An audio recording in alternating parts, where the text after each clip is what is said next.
So today's topic for the daily ecom planning session is how to beat procrastination. Now, the list that we're going to cover today is not all of the different ways in which you can work to beat procrastination, but it's a start. So we're going to go through this list and hopefully something will resonate with you, something will help you on your journey if you are procrastinating either in your e-commerce business or you're procrastinating in your personal life on something. Hopefully this will help you to actually feel like you're making progress and gaining some momentum. So the first one is to plan ahead. From a planning standpoint, of course, this is the daily ecom planning session. So we talk about planning all the time. But planning is one of the keys to hopefully regaining the time that you feel like maybe that you're wasting and investing that time in something that is far more productive because life is terribly, terribly short. So, if you do take a little bit of time to do a little bit of planning, maybe just maybe you'll have fewer moments in the day or fewer hours or minutes in the day where you feel like you're getting sucked into procrastinating. Doing that activity, which is what we're going to be covering in the daily econ planning session in here in a little bit, will help you on this journey to like regain where you're wasting time. The next one is to create a checklist for momentum.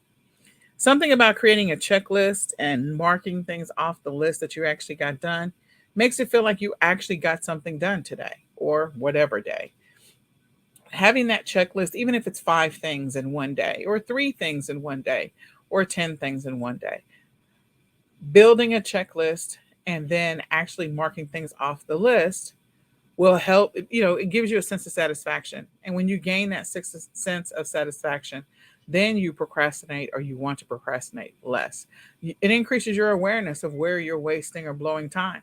So create a checklist, even if it's a small one to start with, 5 things every single day, and go through that checklist, then increase it maybe from 5 to 7 in 2 weeks, or from 7 to 10 in 2 weeks, so that you can start to gain momentum and get some things done that you feel like you haven't been able to get done. Marking a checklist off, there's a great sense of satisfaction. Number 3 is to use a habit tracker to build the habits that are maybe the things that need to be replacing the procrastination. If there are things that, maybe you've wanted to exercise more, or drink more water, or list more frequently in your e-commerce business, or source better, or spend a little bit of time every single week learning something new so that you can get better at it. And you feel like you get sucked into the rabbit hole of just not getting any of those things done. So build a habit tracker so you can track whether or not you are completing those things or doing those things on a daily basis. A simple one might be to start off with, like I said, tracking the amount of water that you drink in a day. If you feel like hydration is your challenge, because when you're not hydrated, you can't think as clearly, you're not as focused, you don't have as much energy. So hydration is an important one. And especially for those of us who work home, been at home and sitting at the desk all day, you just really don't maybe drink as much water as you'd like to. They have these great water bottles, of course, that they sell on Amazon and other platforms that can help you to monitor your water intake as well. So tracking what your progress is every single day is an easy way to do that. Another one, again, is creating listings. If you feel like you're not getting the traction that you really need when it comes to creating listings every single day, then you can start off with a small habit of maybe creating 2 listings a day or 4 listings a day, and then tracking whether or not you actually did those. And if you're going to work Monday through Friday, then say Monday through Friday, 2 listings every single day. Are you going to become a millionaire doing 2 listings a day? No. But if you need to build the habit first so that you can scale it, then build the habit and track it. The next one is number 4 is to start by tackling 10 minutes at a time. Sometimes we just don't want to start stuff because it's just overwhelming, like doing taxes. Sitting down to do your taxes can feel overwhelming. So tackle it 10 minutes at a time. It may not feel like you're going to make any progress, and the amount of time it takes you to actually ramp up when you finally get to that place where you can take advantage of the 10 minutes is a lot, because, sometimes you got to get back up to speed on things. But some progress is better than zero progress.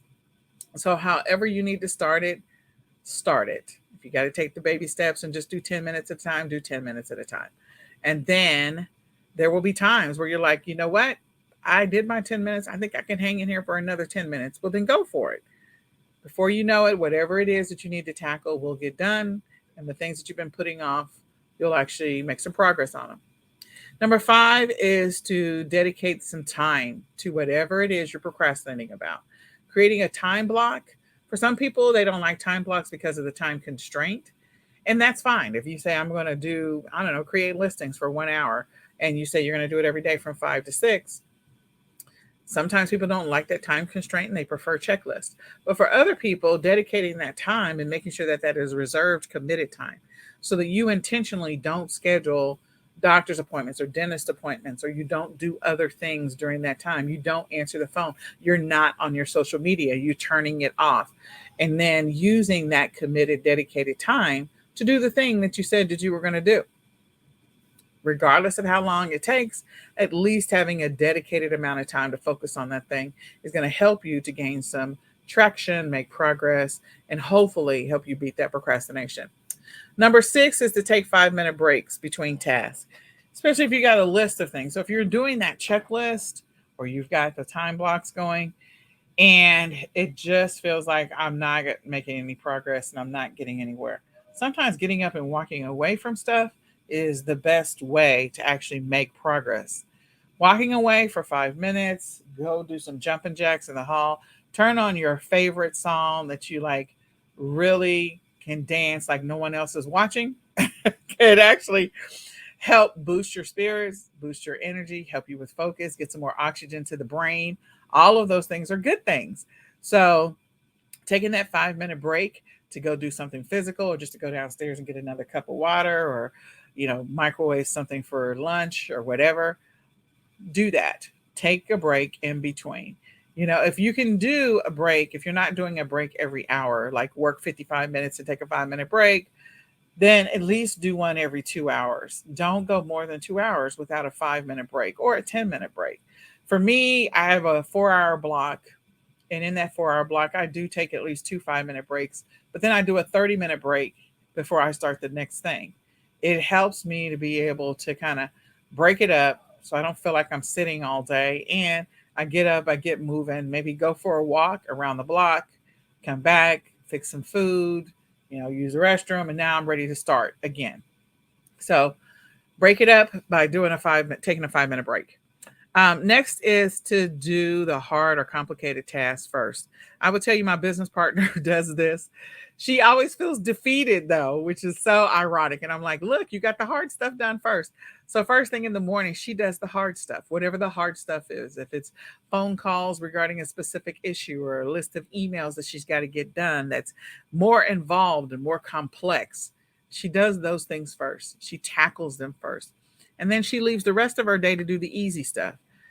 At that point, she's building momentum. If she gets the hard thing done first, whatever the hard thing is, or the couple of hard things, then as she goes through the day and she's able to knock out those easy things, whether the easy things take 5 minutes, 10 minutes, 15 minutes, 30 minutes, whatever they take, she feels like she's accomplished something. But while she's in it, she does not feel like that because the hard or complicated stuff sometimes takes a lot of brain energy and a lot of time. I would tell you, first thing in the morning, you are fresh enough.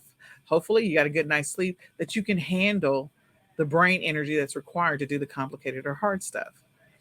At the end of the day, when you have been exhausted and beat, you're not always able to do that. And so, again, just taking the opportunity to, like I said, do the hard stuff. Do the hard stuff first. Okay? Do the complicated stuff first.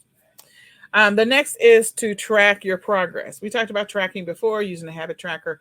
Even if you don't use a habit tracker, just tracking your progress on that thing that you've been procrastinating.